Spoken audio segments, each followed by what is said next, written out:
Shabbat, après Chatzot, disons ensemble, chapitre de Tehillim, Shir la malesses eine leorman yovi ezri, ezri mim adonai oise shemaim va'oretz, al yiten lamed raglach al yonim shemrecha, ine le yonim velishon shemi Yisrael, adonai shemrecha, adonai tzil chal yad yeminecha yom yom Hashem shlo yakek, over ba loilo, adonai yishmocha mikol roi, yishmor es nafshecha, adonai shmeitzis roveyecha, me'ato v'yado ilom.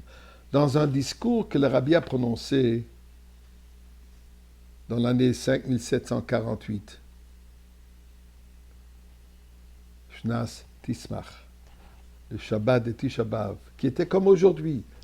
Tisha B'Av était Shabbat, donc le jeûne a été repoussé pour le lendemain. Et le Rebbe dit la chose suivante, que ce jour, dans laquelle nous savons, il est dit que Nolad Meshichan shel Israël,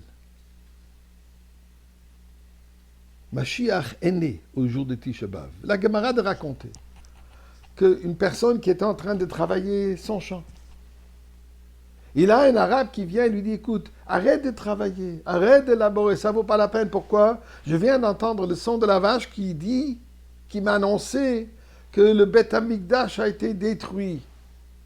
Et bien sûr, ce juif qui entend ça tombe dans un état lamentable. Mais à un certain moment, tout de suite après, le même arabe, il lui dit, arrête, attends un instant. Je viens d'entendre un autre son de cette vache qui dit que Mashiach est né, remets-toi au travail. Essayons de comprendre un peu ce que cette Gemara nous raconte ici. Laborer le terrain. Arrête de travailler, pourquoi? Puisqu'il entend un son de la vache qui dit que le Beth Amikdash a été détruit. Ensuite, il dit non, continue à travailler, pourquoi? Puisque je viens d'entendre le son de la vache qui dit que Mashiach est né. D'ailleurs, le Rebbe nous expliquait, ça veut dire Mashiach est né. Donc, qu'est-ce que ça m'aide? Si Mashiach vient de naître aujourd'hui, il ne peut pas beaucoup m'aider. Un bébé, un enfant d'un jour, qu'est-ce qu'il peut nous faire? Ne dirait qu'il ne parle pas ici de naissance physique, mais il parle ici de naissance spirituelle, de dévoilement de Mashiach. Que Tisha B'Av est le jour dans lequel Mashiach se dévoile. Alors la question, dit le Rebbe, qu'on se pose, si Mashiach se dévoile, pourquoi sommes toujours nous en galoute? Et la question qu'on peut se poser aujourd'hui, le lendemain de la naissance de Mashiach, pourquoi est-ce qu'on jeûne? Pourquoi est-ce qu'on ne danse pas dans le Beth Amikdash? Pourquoi est-ce qu'on dit l'équinoxe au kotel, à l'extérieur du kotel, et pas à l'intérieur du Beth Amikdash en train de danser et chanter comme il se doit? Eh bien, dit le Rebbe,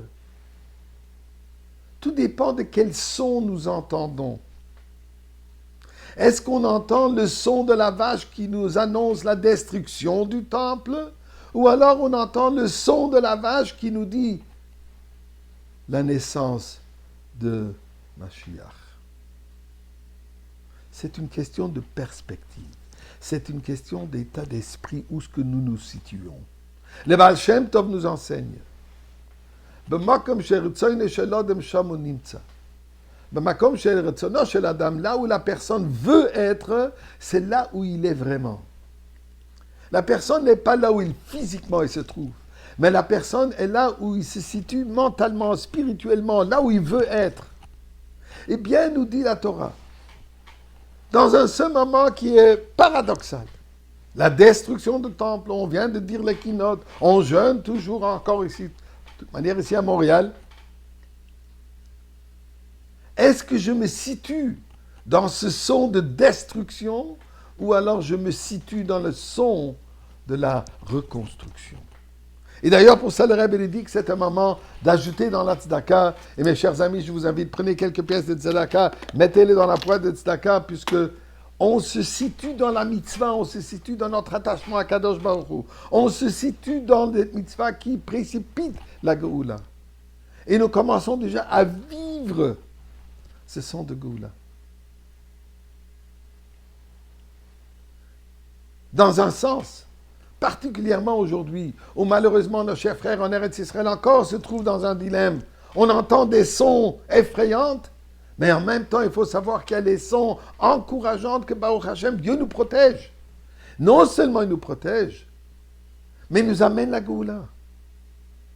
Et ceci, puisque je dois me poser la question, est-ce que je mets mon attention, mon focus, comme on dit, sur le fait pourquoi tu n'es toujours pas là.